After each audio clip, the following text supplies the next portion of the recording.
बवासीर के बारे में। ये एक ऐसा रोग है जो ना कहा जाता है और ना सहा जाता है, और बहुत ज्यादा इन्फेक्शन हो जाता है, बहुत ज्यादा ब्लीडिंग हो जाती है। कई बार तो ऐसे मरीज भी आते हैं वो अपना नियंत्रण ही खो देते हैं, उनको यही नहीं पता लगता कि वो मल त्याग कर रहे हैं, बैठे बैठे अपने आप ही मल निकल जाता है। ये एक इंजेक्शन लगाए और बवासीर को दूर भगाए, तो ये क्या मामला है, क्या ये सही है? सबसे बेहतर तरीका कौन सा है इसके इलाज के? नमस्कार, सिटीवीक न्यूज पर आप देख रहे हैं मुझे यानी अंकिता सिंह को। आज हम बात करेंगे पाइल्स यानी बवासीर के बारे में। ये एक ऐसा रोग है जो ना कहा जाता है और ना सहा जाता है, लेकिन फिर भी अक्सर लोग इसके बारे में बात करने से शर्माते हैं। अक्सर देखा जाता है कि हर दूसरे तीसरे इंसान में ये बीमारी पाई जाती है, लेकिन लोग शर्माते हैं। इसीलिए सिटीवीक न्यूज ने आज पहल की है इस बीमारी पर खुल के बात करने की, और इस चर्चा में आज हमारा साथ देंगे डॉक्टर दिनेश पाहवा, जो एमबीबीएस डॉक्टर है और इसके साथ ही एमडी है संजीवनी हॉस्पिटल के, और इसके साथ ही गोल्ड मेडलिस्ट भी हैं जयपुर यूनिवर्सिटी से। जी सर, स्वागत करती हूँ आपका हमारे चैनल पर। धन्यवाद। सर, सबसे पहला सवाल, पाइल्स यानी कि बवासीर बला क्या है? जहाँ तक मैं आपको बताऊं, पाइल्स हमारे शरीर का हिस्सा होता है। सबसे पहले तो हमें ये समझने की जरूरत है कि पाइल्स एक रोग नहीं है, ये हमारे शरीर का हिस्सा है जो नेचर में हमें मल त्याग करते वक्त दबाव सहने के लिए दिया है। जी। अक्सर लोग जब खाना पीना लाइफस्टाइल में कुछ प्रॉब्लम्स आती हैं तो ये बढ़ जाते हैं, इनका साइज बड़ा हो जाता है। जब साइज बड़ा हो जाता है तो उसके कुछ लक्षण आते हैं जिसको हम पाइल्स कहते हैं। जी। तो सर, बेसिकली इसका जो कारण होता है वो सिर्फ खान-पीन होता है या कुछ और भी इसके कारण होते हैं? नहीं, हम अगर माने तो पाइल्स एक लाइफस्टाइल डिसऑर्डर है, जीवन शैली से जुड़ा हुआ रोग है। जी। हमारी जैसी जीवन शैली होगी वैसा हमारा बॉडी, हमारा शरीर उसको रिस्पॉन्ड करता है। जी। अगर आप अच्छा खाना नहीं खा रहे हैं, अनहेल्दी फूड ले रहे हैं, जंक फूड ले रहे हैं, एक्सरसाइज नहीं करते हैं, आपने वजन बढ़ा लिया है, आपको कॉन्स्टिपेशन यानी कब्ज है, तो बहुत संभावना रहती है कि पाइल्स आपको हो जाए, बवासीर आपको हो जाए। जी। तो क्या केवल यही कारण है या जेनेटिकली इसका कुछ लेना देना है या नहीं? जेनेटिकली हम कह सकते हैं कि सिर्फ 10 से 20% जो जनरेशन होती है, पब्लिक होती है, उसमें ये फैमिली टू फैमिली रन करता है, बट इतना सिग्निफिकेंट रोल नहीं है जेनेटिक्स का जितना लाइफस्टाइल का इसमें रोल है। जी सर, अक्सर सुनने में ये बात आती है कि जब भी किसी इंसान को मल त्याग के समय ब्लीडिंग हो रही है तो उसका मतलब कि उसे पाइल्स है। क्या ये बात सही है? ये बात आंशिक तौर पे सही है। जी। मल द्वार से होने वाली जितनी भी ब्लीडिंग होती है वो सिर्फ पाइल्स नहीं होती। इस बात को बहुत गंभीरता से सुनने का है जी, कि सिर्फ ब्लीडिंग हो रही है और आप ये सोच रहे हैं कि पाइल्स है, तो ऐसा नहीं है। बहुत परसेंटेज केसेस में आप देखेंगे कि आंतों की टीबी, कैंसर, फिशर या साधारण कब्ज, सिंपल सा इन्फेक्शन भी पाइल्स का कारण हो सकता है। तो आप देखिए कि इन्फेक्शन से लेके कैंसर जी, इतनी बड़ी रेंज है। ब्लीडिंग मल द्वार के आना सिर्फ पाइल्स नहीं होती जी, इसको बहुत सीरियसली लेने की जरूरत है। एक सामान्य लक्षण है पर बहुत गंभीर लक्षण है जी। तो सर, फिर मुख्य लक्षण क्या रहते हैं जिससे पता चल सके कि मरीज जो है वो पाइल्स से ग्रसित है?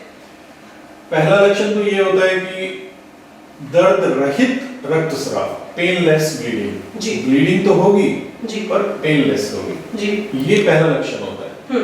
और मेरा तो सिर्फ इतना कहना है कि अगर किसी पेशेंट को ब्लीडिंग हो रहा है पाइल्स के वजह से या किसी और कारण की वजह से, मल त्याग की वजह, तो वो अपना दिमाग लगाने की बजाय अपने सर्जन से मिले, एजुकेटेड सर्जन से मिले जिनको इस चीज का एक्सपीरियंस है, वो अपने आप जज कर लेंगे कि आपको पाइल्स जी। सर, अक्सर देखा जाता है कि जब भी लोगों को लगता है कि उन्हें बवासीर है तो झाड़ फूंक की तरफ पहले भागते हैं डॉक्टर्स के बजाय। तो क्या आपके पास कभी ऐसा कोई केस आया है जिससे जो है झाड़ फूंक की वजह से वो केस बहुत ज्यादा बिगड़ गया हो? ये बहुत ही अच्छा क्वेश्चन पूछा है आपने जी। हमारे देश में जिस क्षेत्र में हम रहते हैं जी, अंधविश्वास बहुत ज्यादा है। लोग इस रोग के बारे में बात करने से ही शर्माते हैं। उनको लगता है कि ये कोई देवीय प्रकोप है, उन पे किसी गलती का फल है। ऐसा नहीं है, एक सामान्य रोग है। जैसे हमारे शरीर में दूसरे रोग होते हैं वैसा का वैसा एक रोग है।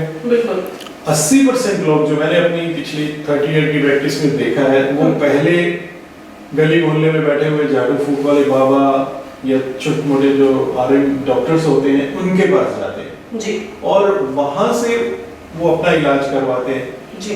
अब सबसे बड़ी समस्या ये है कि उन लोगों को मल द्वार की आंतों की संरचना का, एनाटॉमी का पता ही नहीं होता। वो सिर्फ आइडिया से इलाज कर देते हैं और वो कई बार जानलेवा भी हो जाता है। मैंने अपने एक्सपीरियंस में, आप महीने में मान के चलिए 10 से 15 केस ऐसे होते हैं जिनको उन लोगों ने ऑपरेट किया है या उनका इलाज किया है अपने तरीके से, और बहुत ज्यादा इन्फेक्शन हो जाता है, बहुत ज्यादा ब्लीडिंग हो जाती है। कई बार तो ऐसे मरीज भी आते हैं वो अपना नियंत्रण ही खो देते हैं, उनको यही नहीं पता लगता कि वो मल त्याग कर रहे हैं, बैठे बैठे अपने आप ही मल निकल जाता है जी। उसका मुख्य कारण ये है कि उन लोगों को पता ही नहीं है कि उस संरचना को छेड़ना ही नहीं है जो मल को कंट्रोल करती है, वो उसको भी काट देते हैं क्योंकि उनका कोई कसूर नहीं है, ये हमारा कसूर है, हम उन लोगों के पास जाते हैं। बिल्कुल सही बात है सर। खैर ये तो बात रही अंधविश्वास की। अक्सर दीवारों पर एडवर्टाइजमेंट्स के अंदर बहुत बड़ा बड़ा लिखा होता है कि एक इंजेक्शन लगाएं और बवासीर को दूर भगाएं, तो ये क्या मामला है, क्या ये सही है? नहीं, ये बिल्कुल गलत है जी। ऐसा कभी भी नहीं होता। कुछ अवस्थाओं में जो शुरुआती पाइल्स की स्टेज होती है, ग्रेड 2, ग्रेड 1, उसमें एक पुराना टेक्निक होता था जिसको स्क्लेरोथेरेपी बोलते थे जी। उसमें कुछ केमिकल पाइल्स के मास में उस बवासीर के गुच्छे में डाल दिए जाते थे और वो रिएक्शन से उसको सुखा देता था, जिसको हम स्क्लेरोथेरेपी बोलते हैं जी। आज मॉडर्न जमाने में जब बहुत अच्छी अच्छी टेक्निक्स अवेलेबल हैं, बिना दर्द के, बिना चीरे के, बिना स्टिच के लेजर अवेलेबल है, तो मुझे नहीं लगता कि ये टीका, जड़, ट्यूब, धागा, इनके चक्करों में मरीजों को पड़ना चाहिए। मॉडर्न जमाना है, लेटेस्ट टेक्निक का जमाना है, तो हम सबको उसी की तरफ जाना चाहिए। बिल्कुल।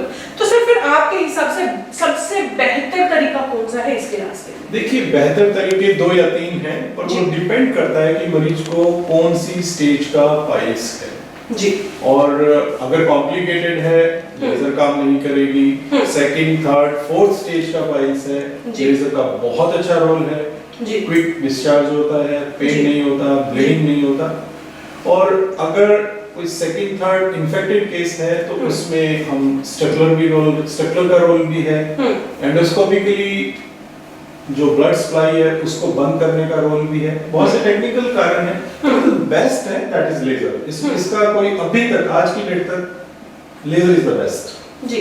सर लेजर की बात आप कर रहे हैं तो एक छोटा सा सवाल मेरे जहन में ये भी आया है कि आपका कहना है कि हरियाणा में लेजर के द्वारा जो इलाज की विधि है वो आप पहली बार आप लेकर के आए हैं, और अक्सर मैं और हॉस्पिटल्स द्वारा या बहुत सारे शहरों में ये भी पढ़ती हूँ कि यहाँ पर बवासीर का इलाज लेजर द्वारा संभावित है, तो फिर आप अलग कैसे हैं? मैं अलग इसलिए हूँ कि इसमें कोई शक नहीं है, हम सबसे पहले लेजर लेके आए थे हरियाणा में। मुझे लेजर करते हुए काफी समय हो गया है, मेरे रिजल्ट्स बहुत अच्छे हैं। जहाँ तक दीवारों पे लिखा हुआ है कि लेजर से इलाज करवाएं और हमारे यहाँ होता है, मैं उससे सहमत नहीं हूँ। मैं बहुत से ऐसे केसेस, बहुत से ऐसे सेंटर्स के बारे में जानता हूँ जी। मैं क्रिटिसाइज नहीं करूंगा, मुझे निंदा करने का कोई अधिकार भी नहीं है, परंतु वो लेजर नहीं है, वो इलेक्ट्रोकोगुलेशन है, खून को सुखाने के बिजली के यंत्र होते हैं जी। वो उससे करते हैं, वो और घातक है जी। मैं आपको और व्यूअर्स को ये बताना चाहता हूँ कि जो इलेक्ट्रोकॉटरी होती है, जिसको कुछ लोग लेजर कह देते हैं, उसमें करंट की किरणें इतनी ज्यादा होती हैं कि वो आपके मल द्वार को जला भी सकता है जी। और जो कंट्रोल करने वाला रिंग होता है जिसको हम स्फिंक्टर बोलते हैं, जो मल का निकास को नियंत्रण करता है जी। वो भी उससे डैमेज होता है, और होता है, हमने देखे हैं। जैसा आपने भी पूछा था कि ऐसे केस आपके पास आते हैं, बिल्कुल आते हैं, रेगुलर बेसिस पे आते हैं जी।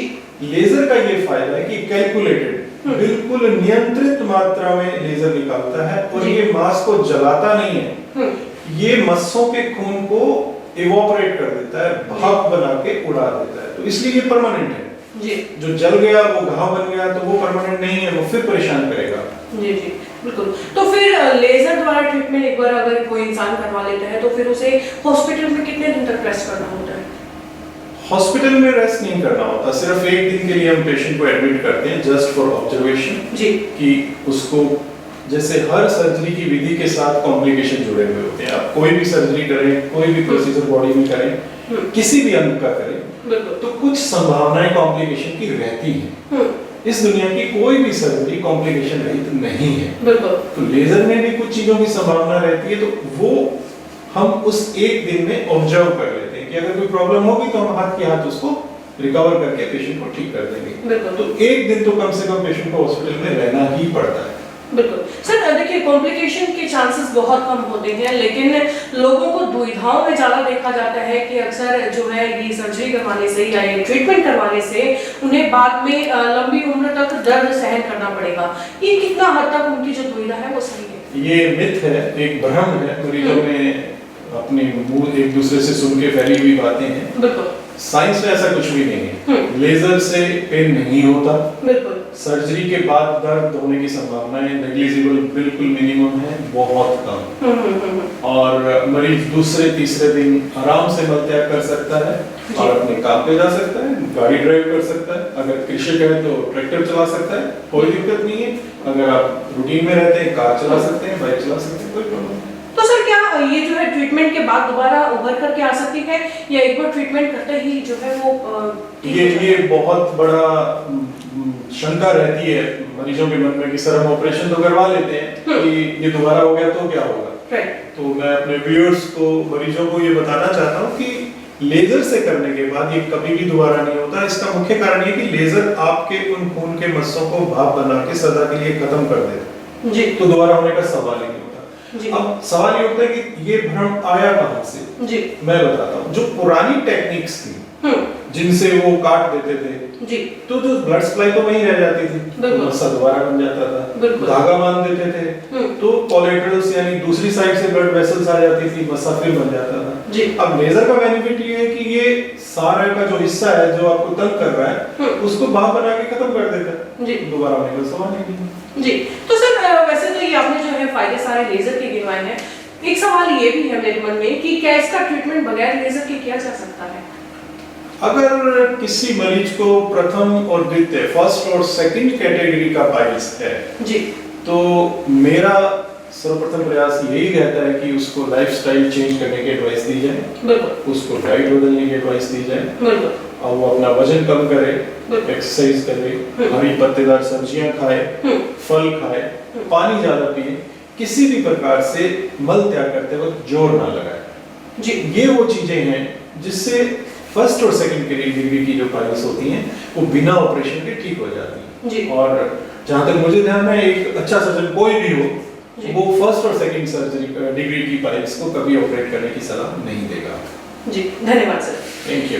तो ये थे डॉक्टर दिनेश पाहवा, जिन्होंने हमें समझाया कि बवासीर का मुख्य कारण जो होता है वो किसी देवी का प्रकोप नहीं बल्कि हमारा गलत खान पान और गलत रहन सहन होता है। और इसके साथ ही ये भी हमें एक बात इन्होंने छोटी सी बताई है, छोटी है लेकिन गहरी है, कि अंधविश्वास में ना पड़े और बड़े बड़े एडवर्टीजमेंट्स देख करके दीवारों पर अपना शरीर का जो है आप नुकसान न करवाएं और एक अच्छे सर्जन के पास पहुंचे।